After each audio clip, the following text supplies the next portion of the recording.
ओम नमः शिवाय। शिव पुराण की श्रृंखला में आज हम पढ़ेंगे श्री रुद्र संहिता का दूसरा अध्याय, नारद जी की काम वासना। सूत जी बोले, हे ऋषियों, एक समय की बात है, ब्रह्मापुत्र नारद जी हिमालय पर्वत की एक गुफा में बहुत दिनों से तपस्या कर रहे थे।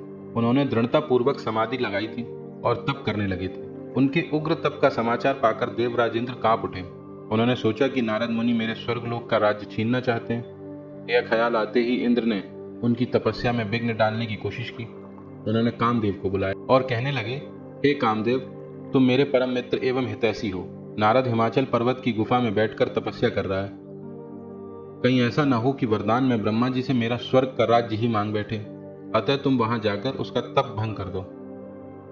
यह आज्ञा पाकर कामदेव बसंत को साथ ले बड़े गर्व से उस स्थान पर गए और अपनी सारी कलाएं रच डाली। कामदेव और बसंत के बहुत प्रयत्न करने पर भी नारद मुनि के मन में कोई विकार उत्पन्न नहीं हुआ।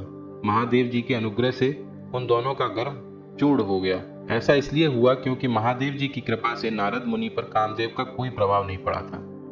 पहले उस आश्रम में भगवान शिव ने भी तपस्या की थी। उसी स्थान पर उन्होंने ऋषि मुनियों की तपस्या का नाश करने वाले कामदेव को भस्म कर डाला था। कामदेव को भस्म देखकर उनकी पत्नी रति ने बिलखते हुए भगवान शंकर से उन्हें जीवित करने की प्रार्थना की थी तथा सभी देवता भी शिव जी से प्रार्थना करने लगे।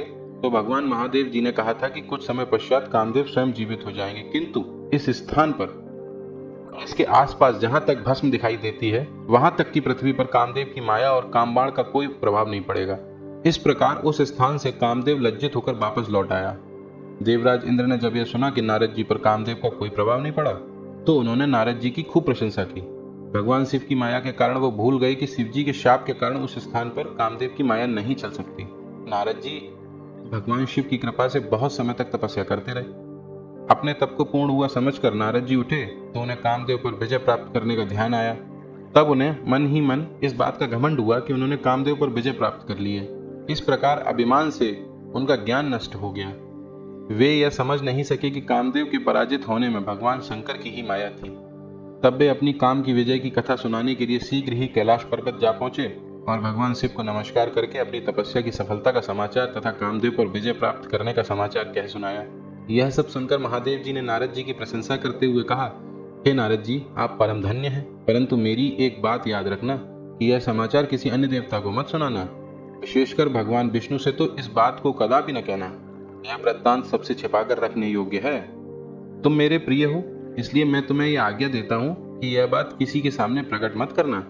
परंतु वे तो शिव की माया से मोहित हो चुके थे, इसलिए उनकी दी शिक्षा को ध्यान में न रखते हुए वे ब्रह्मलोक चले गए। वहां ब्रह्मा जी को नमस्कार कर बोले, मैंने अपने तपोबल से कामदेव को जीत लिया है। यह सुनकर ब्रह्मा जी ने भगवान शिव के चरणों का चिंतन करके सारा कारण जान लिया तथा अपने पुत्र नारद को यह सब किसी और से न कहने के लिए मना कर दिया।